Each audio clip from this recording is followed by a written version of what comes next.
Bom dia, amada igreja. Vamos dar continuidade ao nosso currículo sobre a doutrina da união com Cristo e entendendo a riqueza e todas as implicações dessa doutrina. Vamos orar nesta manhã, agradecidos e pedindo ao Senhor a capacitação que precisamos. Deus amado, estamos na Tua presença e peço que o Teu Espírito Santo assista todos os professores que estão ministrando aula nesta manhã. Nos dá, Senhor, a condição de estudar somente aquilo que realmente a Tua palavra nos direciona. Que a Tua palavra, ó Deus, seja um balizador da igreja e que a partir das Escrituras cresçamos, aprendamos e tiremos lições valiosas e importantes para a nossa vida. Que todos que estão na igreja hoje pela manhã sejam beneficiados. Também aproveite, Senhor, para orar pelas demais igrejas reunidas. Muitas igrejas espalhadas pelo mundo estão reunidas. Eu peço ao Senhor que esteja trabalhando na vida do Teu povo, que a obra missionária esteja se expandindo e que hoje pela manhã seja um dia de crescimento do reino. Em nome de Jesus. Amém. Ouvi uma vozinha aí bem bonitinha. Ok, então vamos dar continuidade ao nosso estudo. Nós estamos vendo alguns aspectos da doutrina da união com Cristo e percebendo as implicações desses aspectos. Quando eu falo de aspectos da união com Cristo, é porque todas as vezes que a gente fala da união com Cristo, nós podemos falar, por exemplo, de união judicial. Este é um aspecto, esta é uma maneira de entender a doutrina da união com Cristo. Nós estudamos a união judicial. Inclusive, percebemos que, a partir deste aspecto da união com Cristo, a gente compreende a justificação. Então, a declaração que Deus fez ao salvo de que Ele é justo com base na justiça de Jesus Cristo. Então, somos justos porque essa justiça está em nós, estamos em Cristo. Nosso pecado foi colocado em Jesus e pago na cruz, e a sua justiça em nós. A união trina, nós vimos na semana passada também, que é uma doutrina ainda mais complexa, quase não tocada, quase não trabalhada, que é justamente o nosso relacionamento com a Trindade. Então, quando acontece a conversão de alguém, então, o Espírito Santo passa a habitar dentro de nós, mas Jesus Cristo também disse que Ele e o Pai também vinham fazer moradas em nós. É mais complexo do que, às vezes, a gente está acostumado. E eu vi com os irmãos vários textos que aprofundam a essa ideia da união trina e, inclusive, percebendo implicações bem práticas para a vida da igreja. Eu estou usando a doutrina da união com Cristo para mostrar que toda doutrina bíblica pode e deve ser aplicada ao aconselhamento. Aconselhamento bíblico, ele está pautado na teologia. Então, não se trata de dar bons conselhos com base naquilo que eu penso, naquilo que eu acho. A doutrina bíblica, ela não se propõe a isso, se propõe a você entender a doutrina e aplicar a doutrina às questões da vida, e a gente já trabalhou duas doutrinas nesse sentido, ou dois aspectos da união com Cristo. As aulas estão disponíveis no YouTube. Se você não assistiu, é importante você acompanhar, você assistir as 3 primeiras aulas, para você poder acompanhar. Hoje eu quero falar de um outro aspecto. A gente fala do que normalmente na teologia é chamado de união vital. Então, vital vem de vida. Então, a união com Cristo é sinônimo de vida espiritual. Nós só falamos de vida espiritual por causa desta união. Então, a nossa vida está em Cristo. Isso tem muitas implicações, como a gente vai perceber. Então, o que significa união vital? O que nós queremos dizer exatamente com isso? A união vital, ela descreve uma ligação orgânica e viva entre Cristo e o crente, na qual a vida espiritual de Cristo flui para aqueles que estão unidos a Ele. Então, note a linguagem. A vida espiritual flui para o crente com base ou pautado na nossa união com Ele. Então, sem essa união com Cristo, não faz o menor sentido falar de vitalidade espiritual, falar de vida espiritual. Ninguém tem vida espiritual à parte de Cristo Jesus. O que existe é um misticismo, mas vida espiritual verdadeira tem a ver com este relacionamento com Jesus, com intimidade com Jesus, como nós iremos perceber. Infelizmente, eu vou tocar nesse ponto, às vezes nós substituímos a importância da união com Cristo, de um relacionamento profundo, íntimo com Ele, por regras, por programações, acreditando que é isso que vai deixar a gente forte. Quanto mais eu participar de culto, mais forte eu sou. A gente vai ver que isso não é cristianismo, isso é ativismo. Ativismo é uma coisa, cristianismo é outra. Só que como o meio evangélico não entende nada de evangelho, ele começa a substituir as coisas. Então a gente começa a colocar algo prático, substituindo algo que é espiritual e muito profundo. Isso tem muitas implicações. Não significa que participar das programações é irrelevante. Lógico que não. A própria Bíblia diz que nós devemos congregar e devemos exortar aqueles que não estão congregando. Não é disso que eu estou falando. Eu estou falando de substituir a fonte da vida espiritual por qualquer outro elemento. Ah, eu vou ser forte espiritual se eu for para o retiro. Não, você não vai ser forte espiritual se você for para o retiro. Porque o retiro não é a fonte da espiritualidade. É Jesus Cristo. Tudo isso são meios, entende? Um retiro é um meio de te aproximar da fonte. Uma programação na igreja é um meio de te aproximar da fonte. Tudo que nós fazemos como igreja visa te aproximar de Cristo Jesus. Tudo que nós fazemos na igreja. Isso, inclusive, é um balizador para avaliar e analisar a igreja do Senhor Jesus Cristo. A igreja de Jesus não é um fim em si mesma. A igreja de Jesus Cristo, ela cumpre um papel, cumpre uma missão de aproximar as pessoas de Jesus Cristo, de fortalecê-las em Cristo Jesus. Se isso não acontece, a igreja não está cumprindo o seu papel, não está cumprindo o seu propósito, não está cumprindo a sua missão, porque isso é doutrinário. Então, João, capítulo 15, versículos 4 a 5, nós lemos toda a passagem, é uma passagem riquíssima, belíssima, dá para fazer uma série, meus irmãos, em João, capítulo 15, aí, de umas 8, 10 mensagens, só aqui, porque tem muita doutrina em João, capítulo 15. O texto diz: permanecei em mim e eu permanecerei em vós.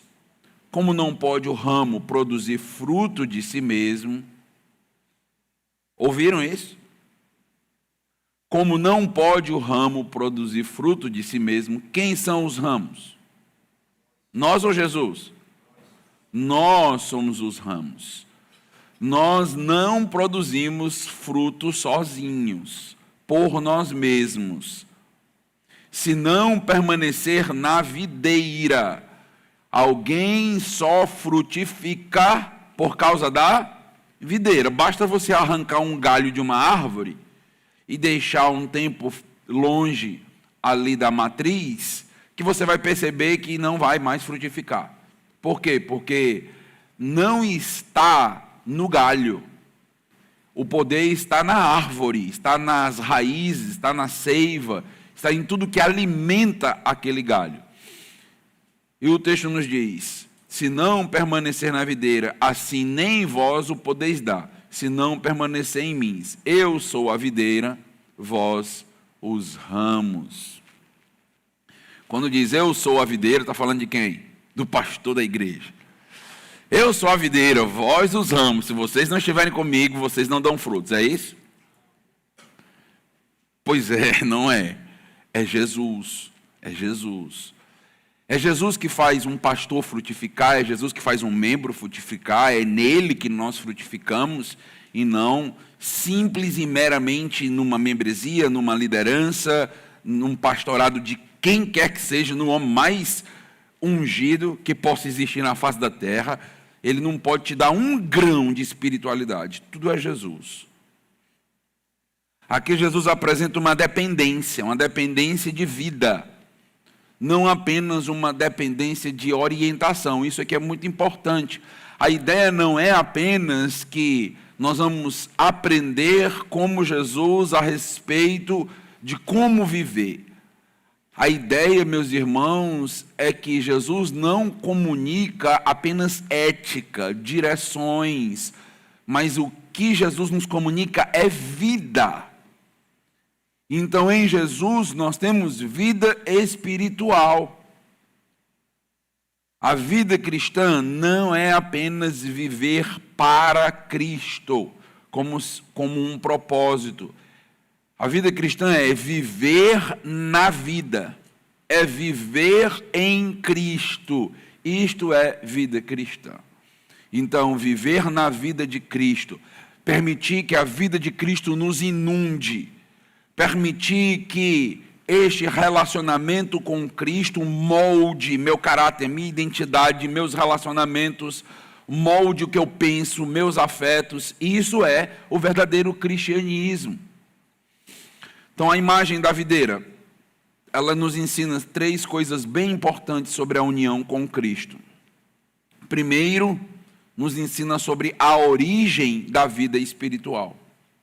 O ramo não possui vida própria, a vida vem da videira.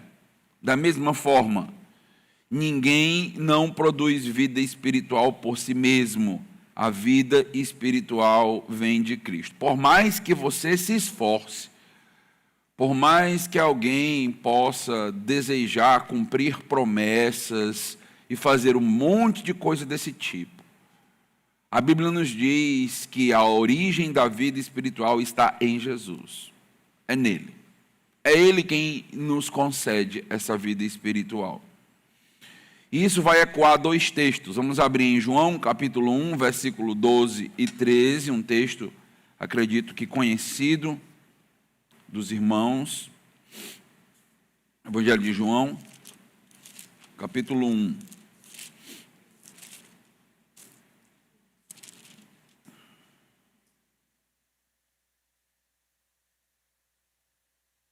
João, capítulo 1, versículo 12.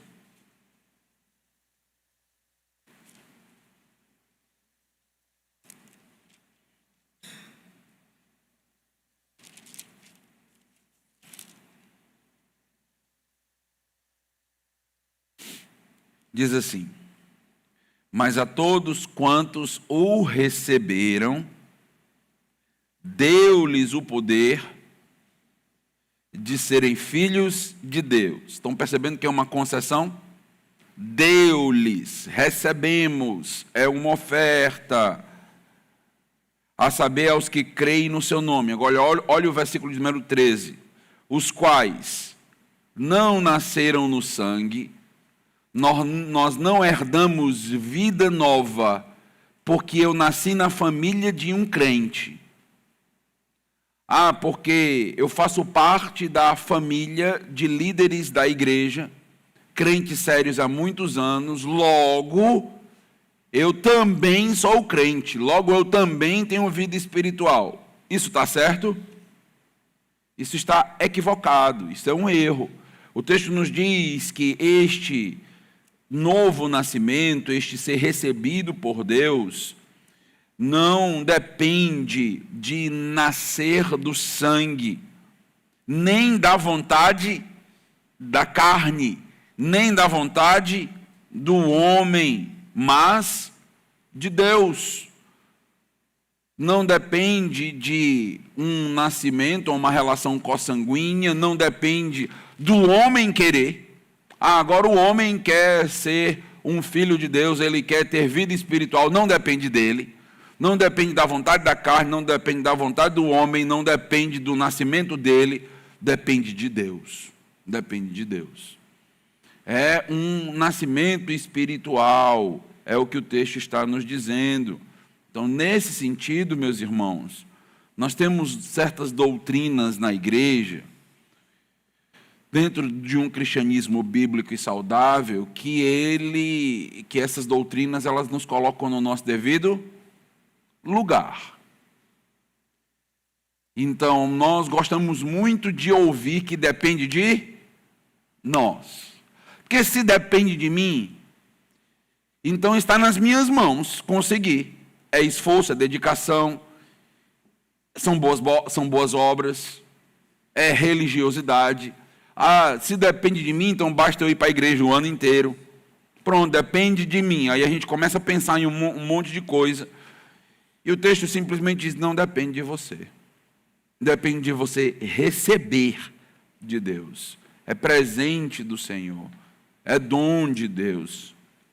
É o que o texto nos diz. A todos quantos o receberam, deu-lhes o poder de serem feitos o quê? O que é que o texto diz? Filhos de Deus. Filhos de Deus não depende dos filhos, depende do Pai. É vontade de Deus que você se torne filho. Então, na terra todo mundo é filho de Deus. Não no sentido espiritual. No sentido de criação, sim. Então, no sentido de geração, geracional, tudo bem. Criacional. Mas no sentido de vida espiritual, de relacionamento com Ele, de ser adotado por Ele, não. Isso aqui faz parte, então, da vontade do Pai. Um outro texto importante, Efésios capítulo 2, avança um pouquinho, sai da teologia joanina, vai para Paulo agora.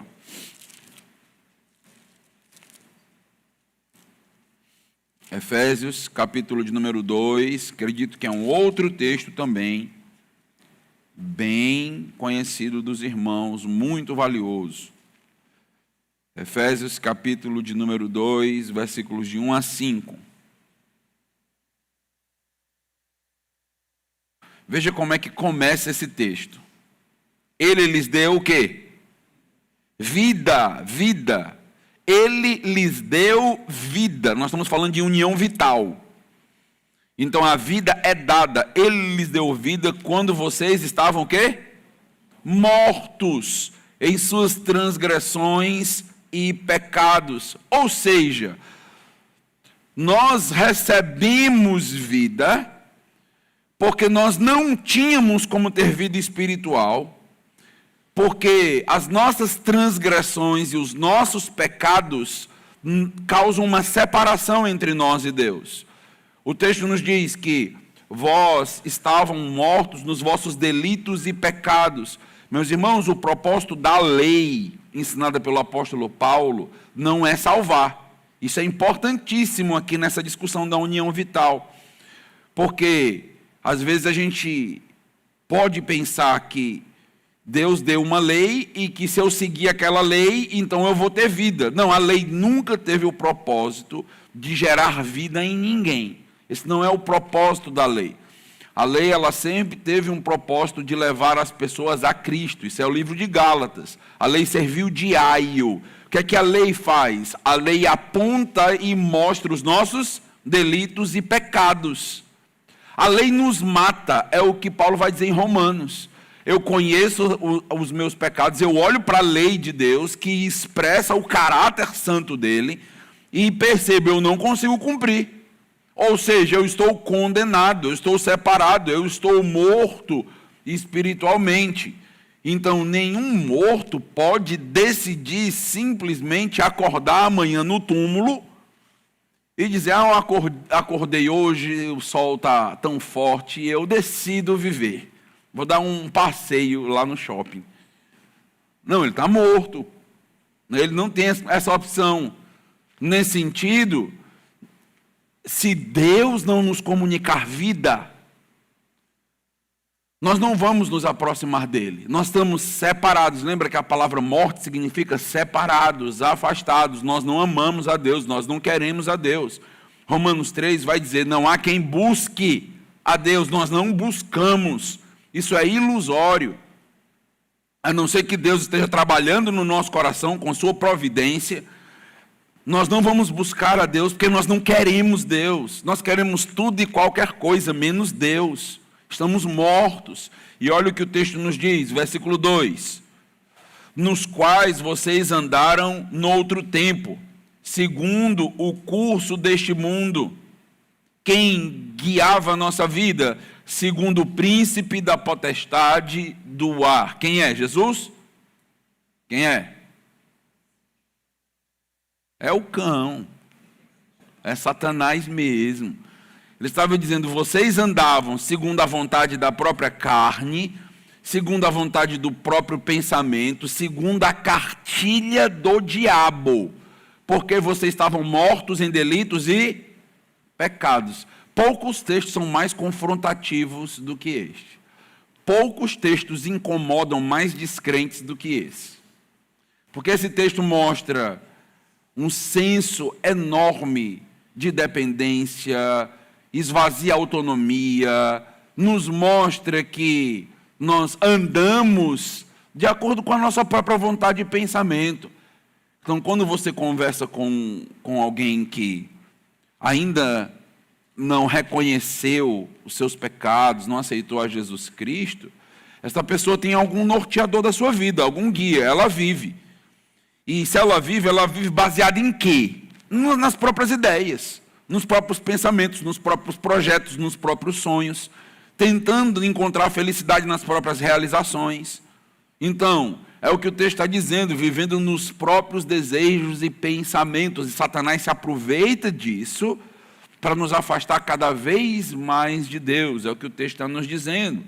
Ele diz do Espírito que agora atua nos filhos da desobediência. Em João capítulo 1, versículo 12, nós vimos que alguns são feitos, se tornam filhos de Deus.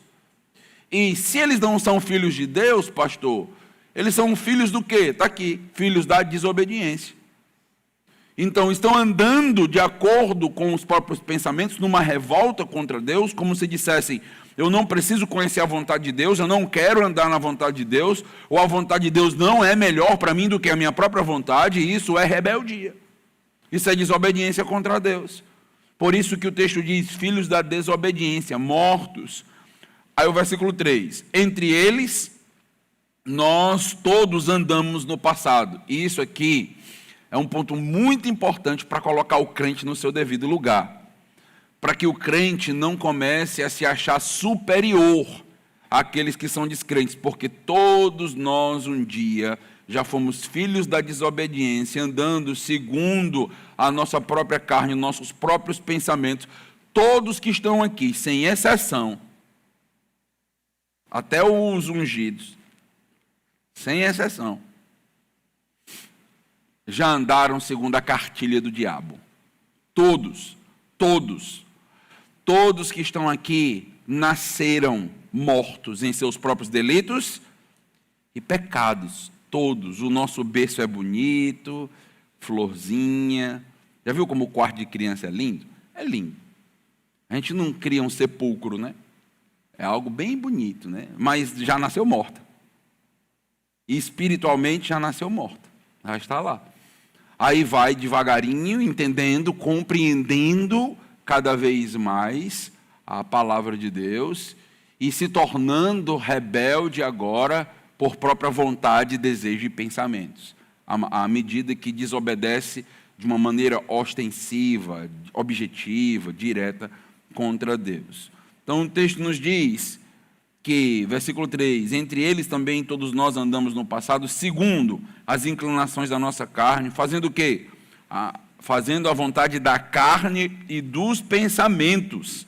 Éramos, por natureza, agora, mais uma vez, filhos do quê? Não é filho de Deus, é filho da desobediência, é filho da ira, e em João 8 vai dizer, é filho de Satanás.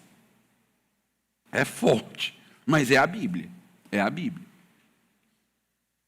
como também os demais. Mas Deus, veja aí, eu gosto desse mais Deus, desse texto aí, marca aí com as canetas aí. É lindo esse mais Deus. Se não tivesse esse mais Deus, a gente estava quebrado. A gente precisa exatamente dele. Mas Deus, sendo rico em misericórdia, por causa do grande amor com que nos amou, estando nós mortos em nossas transgressões, o que ele fez? Nos deu o quê? Vida, juntamente com Cristo. O que é que significa nos deu vida juntamente com Cristo? União vital, união com Cristo. Está aqui a doutrina. Nos deu vida com Cristo. Não existe vida espiritual se não for com Cristo e em Cristo. Não existe. Por isso que uma das perguntas mais básicas que uma igreja pode fazer para alguém que está dizendo que é crente é: quem é Cristo para você? Quem é Cristo? Quero entrar e fazer parte do corpo de Cristo, que é a igreja. Quem é Cristo? Eu não sei quem é Cristo. Então você não é crente. É simples, é fácil. O diagnóstico, meus irmãos, é simples aqui. Que eu não estou nem na subjetividade dos frutos. Eu vou já entrar nisso aqui, a gente vai já conversar. Mas eu não estou nem nisso aqui. Se você não entende quem é Cristo, eu não estou falando de você entender toda a cristologia dos pais da igreja. Pastor, eu tenho que entender. Não. Você tem que entender o básico. Quem é Cristo? Cristo é o meu Salvador. Cristo morreu por mim. Eu só posso ir para o céu e estar na glória, porque Cristo pagou os meus pecados na cruz. Eu estou unido a Ele, Ele está unido a mim na morte e na ressurreição. Isto é doutrina básica que todo membro de uma igreja séria precisa saber. Todo, sem exceção. Pastor, eu sou semi-analfabeto, não importa. Sou analfabeto, não importa. Não importa. Se você não sabe isso que eu acabei de dizer, você não é crente. Só isso. Você precisa saber o básico da doutrina. O básico. A Bíblia, meus irmãos, e a teologia, ela tem níveis. Tem níveis bem complexos até para teólogos profissionais, que estudaram, que se capacitaram de maneira aqui acadêmica. Mas ela tem o básico que todo mundo deve dominar, que todo mundo precisa saber. E é com base no básico que a gente evangeliza. Entendeu? Esse básico te capacita a falar do que Cristo fez, de quem você era, filho da ira, filho da desobediência, morto, de que você estava indo para o inferno por causa de uma vida de revolta contra Deus, seguindo os próprios pensamentos, vivendo em pecado. Isso, meus irmãos, é algo que a gente precisa ser nivelado. O povo de Deus precisa ser nivelado urgentemente. A gente não precisa saber tantas coisas sobre Jesus Cristo como às vezes se propõe no meio evangélico, mas a gente precisa saber disso. Isso é uma questão de vida espiritual. Não tem como ter vida espiritual de uma outra maneira. Os irmãos lembram de João 14,6? É um versículo bem conhecido. O texto diz o quê? Eu sou o caminho, a verdade e a vida. De acordo com a Bíblia, não existe caminho a não ser o caminho de Jesus. Não existe. Caminho para Deus, caminho para o céu, caminho de vida espiritual, não existe. Jesus diz, eu sou o caminho. Você tem que andar nele, no caminho que é Jesus. Não existe verdade espiritual a não ser em Jesus, porque Jesus é a própria verdade encarnada. Ele é o Logos. Lembra de João capítulo 1, diz o quê? No princípio era o quê? O Verbo, e o Verbo era Deus. Então, no princípio era o Verbo era Deus, o Verbo estava com Deus. A palavra verbo, que está usada lá em João capítulo 1, Jesus é o conteúdo, é a verdade, ele é a revelação. Jesus veio e ele é a própria mensagem. Ele é o mensageiro e ele é a própria mensagem. Então, nesse sentido, não há verdade espiritual sem Jesus Cristo. Quando João se utiliza de expressões como conhecereis a verdade e a verdade vos libertará, por exemplo, ele não está falando de uma epistemologia geral. Ele não está falando de você conhecer verdade de justiça social. Ele está falando de quê? Quem é a verdade em João? É Jesus, meu amigo. Conheceis a verdade é conhecer Jesus. Em João, o eu sou, que existem pelo menos 7 grandes eu sou aqui em João, lembrando do próprio Deus no Antigo Testamento, que vai afirmar eu sou o que sou para Moisés, numa definição da divindade. Jesus se utiliza disso para dizer eu sou a verdade. Eu sou a verdade que liberta. Liberta do quê? Liberta do erro marxista? Liberta do erro capitalista? Não! Liberta do erro da própria alma e do próprio pecado, de se achar alguém digno de ir para o céu sem Jesus Cristo. Esse tipo de libertação que o Evangelho está dizendo. Que quando a gente perverte isso, a gente começa a criar teologias como a teologia da libertação, que no lugar de libertar o homem da natureza dele mesmo, do destino eterno, começa a libertar o homem de uma situação e de uma realidade social. Isso é uma perversão do Evangelho. Isso é desvirtuar o Evangelho. E isso, meus irmãos, está no nosso meio já, no contexto brasileiro, já completamente difundido e divulgado. Quantas igrejas hoje já são progressistas, com pastores progressistas em púlpito? Então, com esse tipo de discurso o tempo inteiro, então, a gente precisa entender as Escrituras como elas são. Jesus é o caminho, Jesus é a verdade, mas Jesus também é o quê? A vida. O que significa isso? Tudo que a gente está trabalhando aqui, união vital. Você só tem vida espiritual porque Jesus te deu essa vida.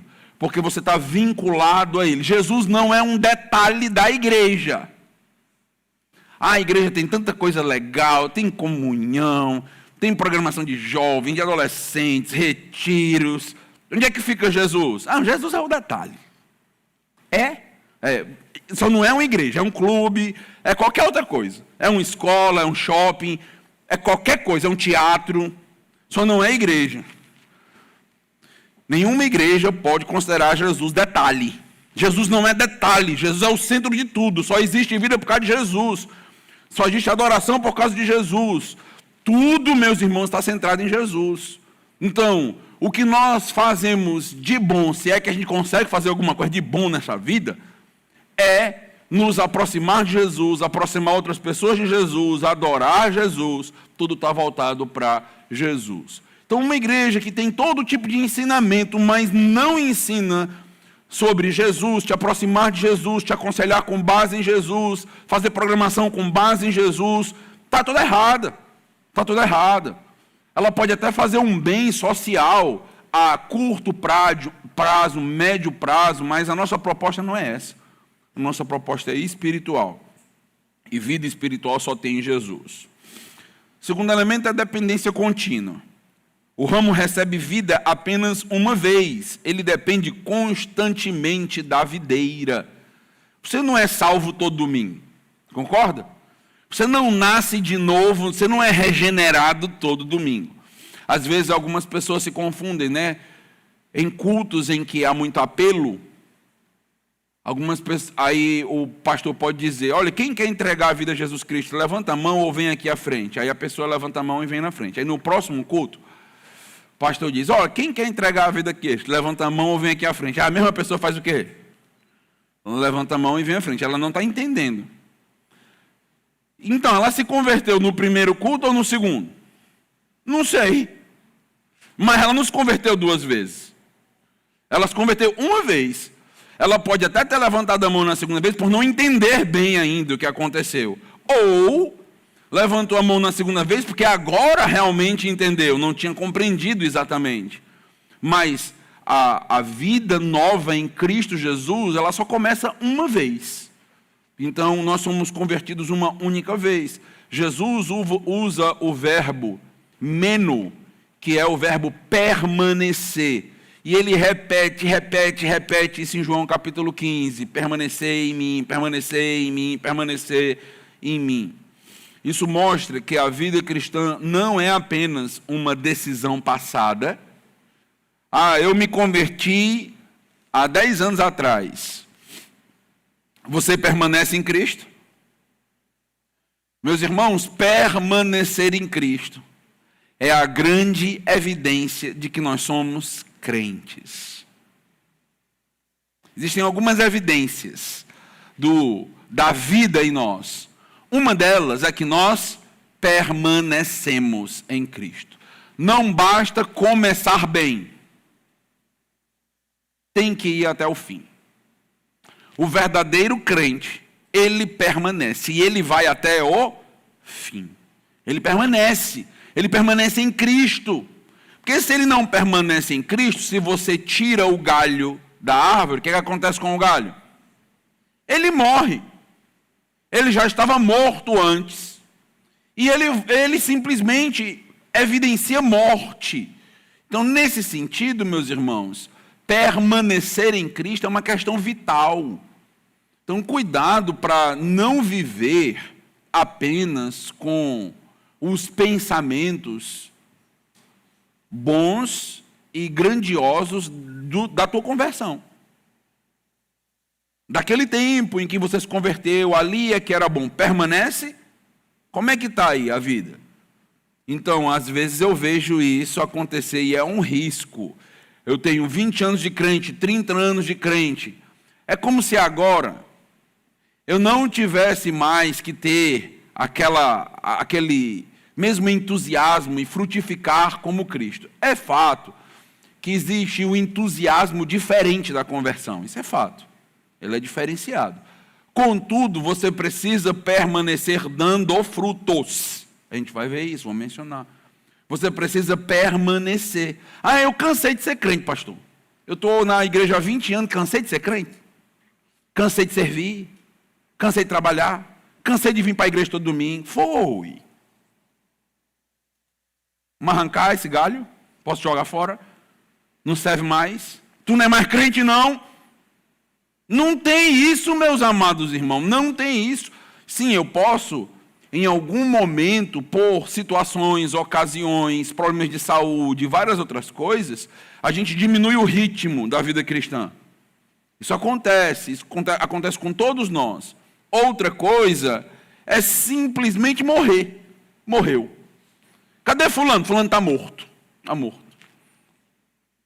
Será que tem crentes que a gente olha na igreja e pensa assim, rapaz, esse aí já morreu faz tempo.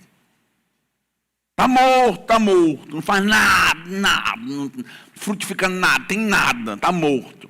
Se tem um problema grave com você. Provavelmente você nem nasceu. Você gostou ali do ambiente, gostou das pessoas, se envolveu com a comunhão, é um povo tão legal, pronto, beleza. Mas com o passar do tempo, passaram-se 3 anos e Judas mostrou quem ele era. Lembra de Judas? Judas faz parte dos 12. Judas estava direto com Jesus Cristo. E Judas nem gostava de servir, servia, é fato, que eu acabei de dizer.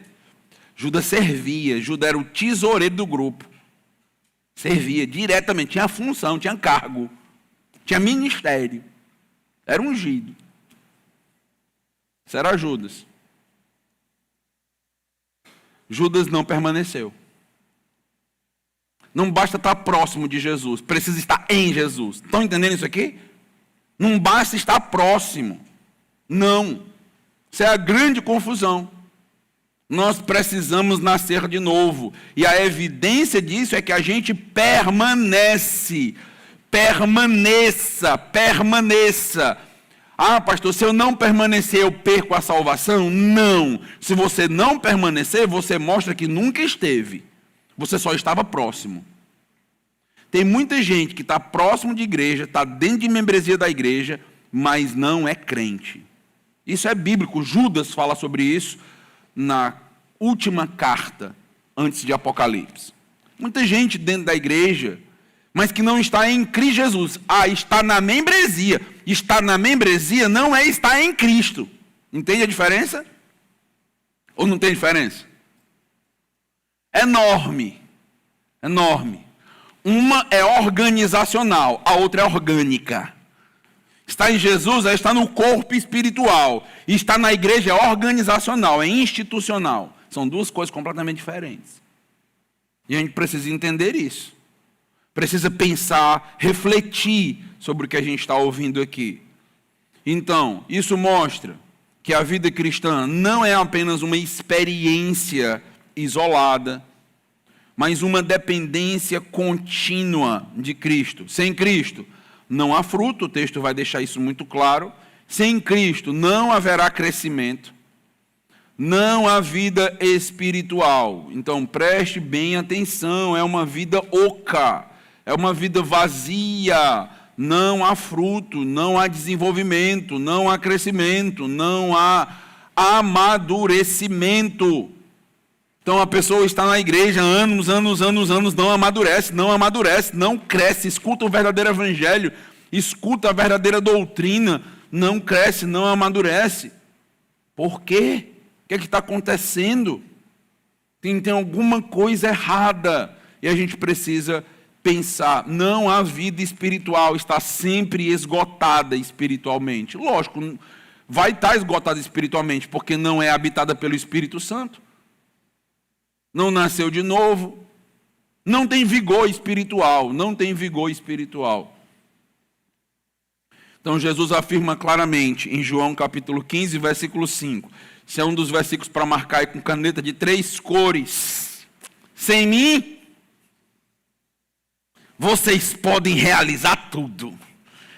Ou sem mim, um culto hoje à noite vai ser bom, certo? Sem mim, nada podeis fazer. Esse é o versículo que todo pastor tem que repetir para ele 10 milhões de vezes durante o ministério. A igreja está crescendo, porque o pastor é bom. As coisas estão acontecendo. Aí ele vai para a Bíblia. E sem mim, nada podeis fazer. Ei, bestão, não é tu não. É Jesus. É Jesus quem está fazendo. Não tem aplausos para você, não tem holofote para você, não foi você que realizou nada, não é você que tem a força, você é só o galho. Nós somos só o galho do negócio. Sem mim, nada podeis fazer. Isso, meus irmãos, é um ensino valiosíssimo para poder perfurar a bolinha do nosso ego e nos colocar exatamente como servos, exatamente como galhos. Tudo que nós fazemos é por causa de Jesus. É na própria força que Jesus nos dá. É na condição que o próprio Jesus nos dá. É nele. Sem mim, nada podeis fazer. Produção de frutos, que é o terceiro elemento. A prova da união vital é o fruto. É permanecer e frutificar. João 15, 5. Quem permanece em mim e eu nele, esse faz o quê? Dá o quê? Dá fruto. É isso que o texto diz? Não, é o quê? Dá muito fruto. Dá muito fruto. Não é dar fruto, não. Nós precisamos frutificar a 30, 60 e a 100 por 1. E essa ideia de 30, 60 e a 100 por 1 mostra uma espécie de progressão na vida, né? Você vai frutificando e frutifica mais, e à medida que você vai entendendo, se aproximando mais de Deus, os anos vão passando, você vai frutificando mais. A árvore não para de frutificar e vai frutificando com mais qualidade, o fruto vai ficando cada vez melhor. A 30, 60 e a 100 por 1. Quem permanece em mim dá fruto. O fruto não é produzido por esforço autônomo. Pensa na consequência aí, eu vou já tocar nisso. Pensa na consequência de tentar produzir o próprio fruto. Pensa na consequência psicológica, espiritual, de tentar produzir o próprio fruto. Veja o que é que isso vai dar. É pela vida de Cristo fluindo em nós que nós frutificamos. Esse fruto inclui caráter transformado. Lembra, o fruto do Espírito é amor, alegria, paz, longanimidade. João 15, versículo 10, vai nos dizer que obediência aos mandamentos do Senhor é um fruto. O amor que João 15, 12 menciona, perseverança. Então a vida de Cristo se manifesta na vida do crente. Então a vida de Cristo vai se manifestando nestes aspectos aqui. Então o esgotamento espiritual. Quando Jesus diz, permanecei em mim, porque sem mim nada podeis fazer, ele está ensinando que a vida espiritual não é autossustentável.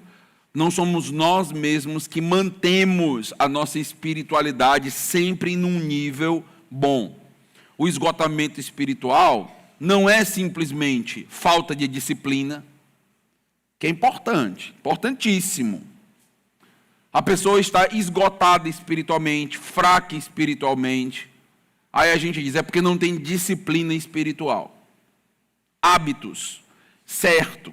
Então, vamos com calma aqui no andar da carruagem. Maus hábitos nos prejudicam. Isso é verdade. Quem é que nega isso? Então, se você não tem bons hábitos, certamente isso vai refletir na sua vida como um todo. Inclusive na sua vida psicológica e espiritual. Óbvio que isso vai acontecer.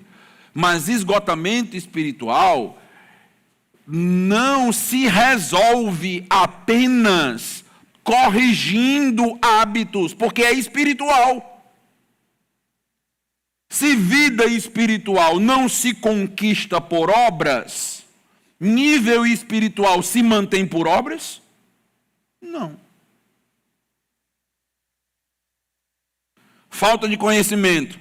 Está esgotado espiritualmente porque não lê, porque falta conhecimento. Veja que essas são as soluções mais rápidas que são dadas para quando a gente está num nível baixo espiritual. Você não se esforça.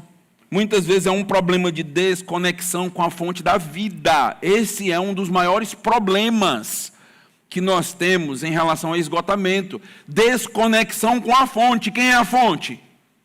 Cristo. Se a vida flui dele e eu estou desconectado dele, então certamente eu vou começar a sofrer de esgotamento espiritual, desânimo espiritual. Este, meus irmãos, é o maior problema que eu, nesses meus anos de ministério, tive que lidar com a igreja. Se eu puder enumerar listas de aconselhamentos, problemas que eu tratei, o maior, o número 1, é esgotamento espiritual. Certamente. Desânimo espiritual, esgotado espiritualmente. E por isso que essa doutrina e este ensino é tão valioso e tão rico. Porque, às vezes, a solução, ela parece muito pragmática. Ela parece simplesmente, se tu se esforçar, não é assim. É algo um pouquinho mais complexo do que isso. O esgotamento espiritual muitas vezes revela que a pessoa está tentando viver a vida cristã com a força do próprio ramo e não com a vida da videira. Estamos querendo viver com a nossa própria força, na nossa própria condição, na nossa própria capacidade. E isso traz cansaço, isso traz esgotamento. Porque parece que a gente faz e a coisa não acontece, e a gente vai se desanimando, se esgotando. E se você está fazendo, e não está acontecendo, você acha que é fazendo mais que vai acabar o esgotamento? Não. Você vai se sentir ainda mais esgotado. Alguns aconselhamentos, eles geram um problema maior na pessoa do que quando ela entrou. Às vezes ela já entra esgotada, aí ela sai do aconselhamento mais esgotada ainda. Porque foi colocado sobre ela um fardo e uma responsabilidade que ela nem é capaz de fazer, nem é capaz de carregar. Um erro comum, transformar a vida cristã em desempenho. Nós fazemos isso. Muitos cristãos entram em esgotamento porque a fé passa a funcionar como um sistema de desempenho espiritual. E às vezes nós nos comparamos uns com os outros, e o que é isso? Isto é uma falta de doutrina correta. Porque nós começamos a acreditar que é por desempenho. Quando na realidade você só está onde você está por causa de Jesus. Sem mim, repita, sem mim, nada podeis fazer. Não é uma questão de esforço seu, é porque eu me esforço e ninguém se esforça. Oh, muito bem, palmas para você, você é o esforçado. Não é isso. A gente perverte sutilmente a doutrina. Estão percebendo o que eu estou mostrando? É fácil, é sutil, mas quando a gente for perceber, a igreja está longe do verdadeiro evangelho. Ela se afastou da fonte, se afastou de Cristo. Parece que está. A lógica passa a ser, eu preciso orar mais, se eu orar mais, então a tua vida espiritual depende de quem? De você. Se você orar mais, eu vou orar agora o dia inteiro, fazer um monte de grupo de oração, orar na madrugada, vou subir um monte para orar, porque lá é mais consagrado, é mais perto do céu. Eu preciso fazer mais, eu preciso servir mais. Às vezes é um irmão que já está servindo em vários departamentos, se sentindo esgotado às vezes porque está servindo demais. Escuta o que eu estou te dizendo. Às vezes, o problema é que você está servindo demais. Não é porque você precisa servir mais, não. É porque outros irmãos da igreja precisam compartilhar a tua carga e o teu fardo. Você está fazendo tudo sozinho? E igreja é um corpo. Nós não podemos fazer tudo sozinho. Os membros se auxiliam e se ajudam. Então, eu sinto que eu preciso fazer mais para Deus. Eu já tive um aconselhamento uma vez que a pessoa me disse isso. Pastor, eu sinto um incômodo enorme, eu sinto que eu preciso fazer mais para Deus, eu sinto que eu estou fazendo pouco. Eu disse, vamos numerar o que tu está fazendo para Deus? Vamos lá, pega a caneta. O que tu está fazendo para Deus? Aí a gente começou a conversar. Rapaz, a pessoa faz mais para Deus do que eu. Eu disse, eu que tinha que me aconselhar contigo. E tu vem se aconselhar comigo. Meu amigo, tu tem que deixar umas 10 coisas dessa daí. Fica só umas 3. Não tem como não. Lidera um monte de departamento, um monte de responsabilidade, um monte de aconselhamento, um monte de coisa. Aí está se sentindo esgotada. Aí, o segredo. É porque eu preciso me dedicar mais. Se tornar um anjo. Assim, tempo integral total, né? Preciso produzir mais. E lentamente a fé deixa de ser comunhão com Cristo e passa a ser produção. Estão percebendo? A gente começa a pensar em produção. Eu preciso ler tantos livros esse ano. Por que tu precisa? Por que tu precisa disso? Aí a gente para pensar. Não, tu precisa de mais de Jesus. Livros têm uma função de nos ajudar com a nossa teologia para que a gente se aproxime de Jesus. Só isso. Esse ano eu li 40 livros. Foi. Que legal. Bota no Instagram. Virou moda agora, né? Virou moda dizer, estou no 28º. Estou no 29º. Desempenho. Nós estamos mostrando apenas desempenho. É só isso. Você é um bom leitor. Palmas para você. Isso não quer dizer nada. Zero. Qual desses livros te aproximou de Jesus? Qual desses livros moldou o teu caráter? Te transformou? Entende? A gente está mudando as coisas. A gente classifica alguém pelo número de departamentos que serve, pelo número de livros que leu, por número de pregações que escuta durante a semana. Porque eu escuto 300 pregações durante a semana. Você é um bom ouvinte. Que legal. Isso não é cristianismo, meus irmãos, isso é pragmatismo, utilitarismo, isso é outra coisa. Isso não é cristianismo. Isso não produz necessariamente, automaticamente vida espiritual. Vida espiritual é comunicada por Jesus. Ele usa meios, mas os meios não são o fim. O fim é Jesus. Se você perverter, você vai se sentir esgotado. João 15, ele nos ajuda a não inverter a lógica, ele inverte a lógica humana. Jesus não diz, produzam fruto para permanecer em mim, que é a ideia do desempenho, né? Quanto mais fruto você produzir, mais você permanece em mim. Essa é a lógica de João. Qual é a lógica de João? Permaneçam em mim, e então vão produzir frutos. Não é você que produz para permanecer mais. É o contrário. É Ele quem nos habilita, é Ele quem nos capacita a frutificar e a produzir. O fruto não é a causa da comunhão. O fruto é o resultado da comunhão. Eu já ouvi algumas pessoas dizendo, olha, quando eu mudar de vida, eu vou me aproximar da igreja de Jesus Cristo.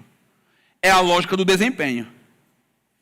Eu estou esperando eu fazer isso para aquilo. Não, se aproxime de Jesus Cristo. E você vai começar a ter o seu caráter modificado. Você vai começar a dar frutos que você nem imagina. Quando essa ordem é invertida, surge esgotamento espiritual. E uma igreja inteira, às vezes, esgotada. Irmãos cansados, irmãos segurando um fardo. Você vai conversar com os irmãos na igreja e ninguém aguenta mais. É uma canseira. E Deus não nos criou para isso, não. Tem alguma coisa errada nessa teologia. A gente tem que parar e perceber o que está acontecendo nessa teologia. Sim, temos responsabilidades, mas ela não é opressiva. A nossa teologia, pelo contrário, ela é libertadora, ela nos alegra, ela nos anima, ela nos dá vida. Uma igreja repleta de pessoas mortas não é uma igreja. A igreja ela tem vitalidade, vigor espiritual por causa de Jesus. Isso é importantíssimo. Meus irmãos, um exemplo. Lembra da igreja de Éfeso em Apocalipse? A primeira igreja que é mencionada em Apocalipse capítulo 2.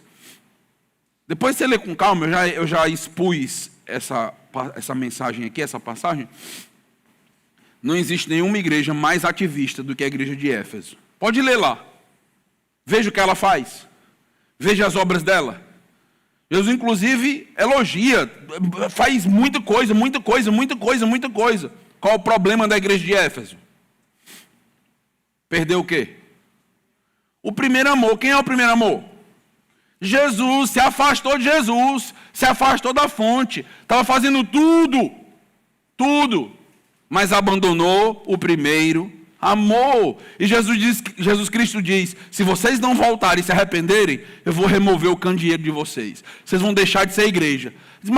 Mas Jesus, como é que a gente vai deixar de ser igreja? Olha as programações, olha o calendário anual da igreja. Como é que a gente pode deixar de ser igreja? Você não está percebendo o que a gente faz, não? Como as pessoas vêm, como as nossas programações são lotadas.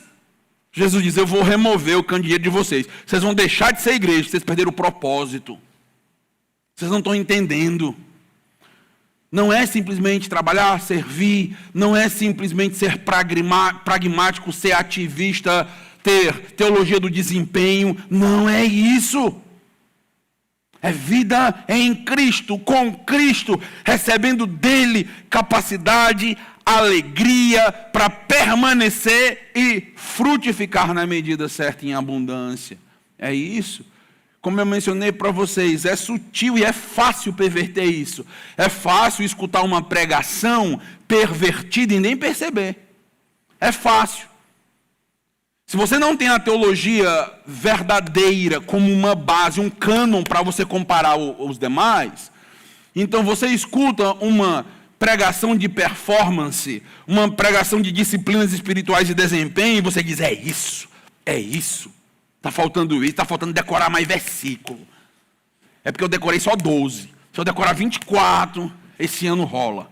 Rola o quê, meu irmão? Está esperando o quê? O que é que tu pode decorar a Bíblia todinha? Os fariseus tinham grandes porções da Bíblia memorizada. Chega-se a ter certas lendas de que o Pentateuco chegou a quase ser memorizado por completo pelos fariseus. E Jesus chega lá e diz: vocês não sabem de nada. Vocês não entenderam nada. Tudo que Moisés escreveu foi acerca de mim. O propósito sempre foi eu. E vocês perverteram as leis, criaram outras leis, viveram tudo errado. É fácil essa perversão, igreja. A gente precisa acordar para isso. Então, permitir que Cristo produza o fruto, para a gente encerrar. Quando alguém está esgotado, normalmente pensa: eu preciso produzir mais. Mas João 15 ensina algo libertador. O fruto não nasce do esforço do ramo. Ele nasce da capacidade da videira. Portanto, o foco não é forçar desempenho, produção, mas uma busca por uma dependência daquele que faz com que os frutos surjam apesar das nossas fraquezas.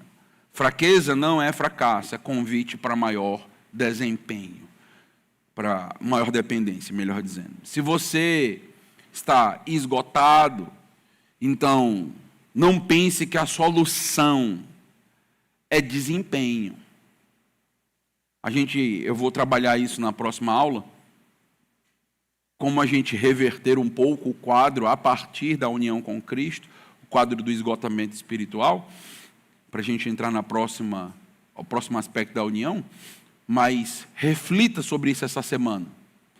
Reflita sobre o cansaço espiritual, o esgotamento espiritual, reflita isso. Olha, leia o texto de João 15 e pensa: como Jesus me dá algum apontamento para resolver o problema? A partir de João. Como, olhando para esse texto, eu tenho alguma indicação de que eu posso resolver sem que eu crie uma estratégia que não seja uma estratégia bíblica, uma estratégia de mercado, uma estratégia de produtividade e não uma estratégia de dependência de Deus. Então pense e reflete sobre isso.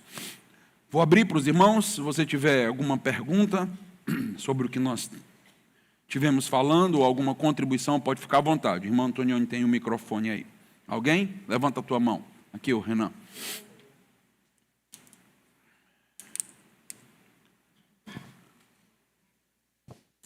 Pastor, entendemos tudo que o senhor falou aí, só que no verso 1 de João 15 fala: aquele que estando em mim não der fruto, ele é cortado. Que dá a entender que o fruto tem que partir de nós para não sermos cortados. Como entender isso aí? Pronto, porque a ideia é a seguinte: a ideia do texto é de João capítulo 13 a João capítulo 17. Se você pegar qualquer comentário bíblico, você vai ver que é uma seção do 13 ao 17. O que acontece a partir do 13? No capítulo 13, você tem ali a narrativa de Jesus com os discípulos, com os apóstolos. E no 13, você tem a revelação de Judas. Judas estava entre eles, mas não era um deles, mesmo estando entre eles. E Jesus vai desenvolvendo o conceito a partir do 14. Ele vai trazer consolo para aqueles discípulos. Judas estava no meio. Mesmo não sendo um deles, estava ouvindo o consolo de que Jesus iria para a glória, preparar morada para eles, mas voltaria. Eles não precisavam ficar aflitos até chegar no 15. A ideia básica é a seguinte: se você está em Cristo e não frutifica, então você vai ser cortado.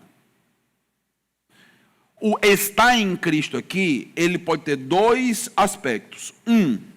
Estar com ele no sentido de Judas, convivendo com ele. Tanto que Judas foi cortado. Ou ser um ramo verdadeiro da videira. Então, o ramo verdadeiro da videira vai apresentar o fruto, vai apresentar o caráter. E veja que eu vou tratar isso na próxima aula, não perca, nesse mesmo horário, mesmo bate-canal. Perceba que fruto não é trabalho. Porque Judas trabalhava? Fruto não é cargo. Judas tinha cargo?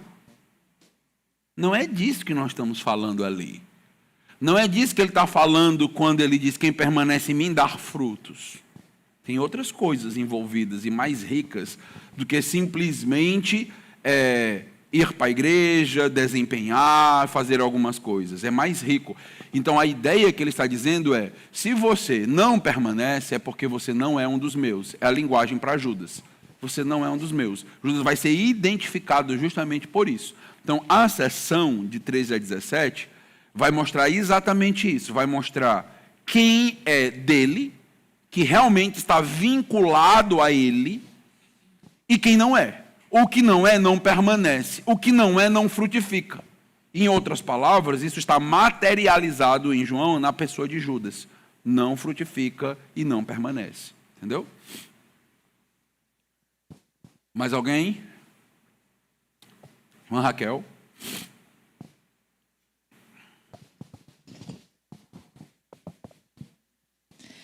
Pastor, esse capítulo de João 15, eu posso relacionar também com a doutrina da santificação, do já, ainda não, dos frutos, do crente que já é santo, né, e deve produzir os frutos, seria a santificação. Certeza absoluta que pode. Tanto que, e isso é exatamente a ideia do que é o fruto. O fruto, ele é um fruto de santificação. Ele é um fruto de caráter e não um fruto de performance. Então está diretamente vinculado com isso aí. Próxima aula a gente vai conversar um pouco sobre isso, mas é exatamente isso. Está na linha corretíssima. Mais alguém? Não? Ok? Vamos ficar de pé, vamos encerrar. Agradeço aos irmãos aí pela atenção, reverência a Deus durante a aula. Hoje à noite, a partir das 18 horas, vamos estar aqui reunidos novamente. Se Deus permitir, ouvindo a palavra do nosso Deus. Todos estão convocados a participarem deste culto que estaremos celebrando ao nosso Deus, tá bom? Vamos orar. Deus amado, Deus todo-poderoso, sem o Senhor nada podemos fazer. Para nós, esta não é uma frase de humilhação, mas de orgulho, porque nós aprendemos o nosso lugar. Obrigado por nos ensinar que somos tão pequenos, tão frágeis, tão fracos. Nós nos orgulhamos, ó Deus, de saber que o nosso Deus é forte, que o nosso Deus nos capacita em nossa fraqueza, que o nosso Deus faz com que uma árvore morta, seca, seja verdejante e frutífera. Ó Deus, obrigado por nos comunicar vida espiritual. Só quem tem essa vida espiritual, ó Deus, entende o valor dela, a importância. O nosso coração consegue palpitar com as coisas de Deus porque estamos vivos. Não somos mais movidos pelo nosso egoísmo, da vontade da carne e dos pensamentos. Os nossos projetos não são apenas voltados para nós mesmos. O Senhor nos deu vida. O Senhor nos despertou de uma letargia espiritual que o Senhor descreve como morte. O Senhor nos aproximou.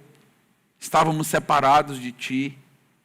Ó Deus, como essas verdades são importantes. Não deixa, Senhor, não permite que essas verdades aprendidas e estudadas, elas se tornem apenas verdades teóricas. Ó Deus, nos faz lembrar durante todo esse dia, durante toda a semana, desta aula, destas verdades, trabalha no nosso coração. Aqueles que estão entre nós com esgotamento espiritual, desanimados, sem forças espirituais, nós suplicamos ao Senhor que os ajude, que os abençoe, porque só o Senhor pode fazer isso.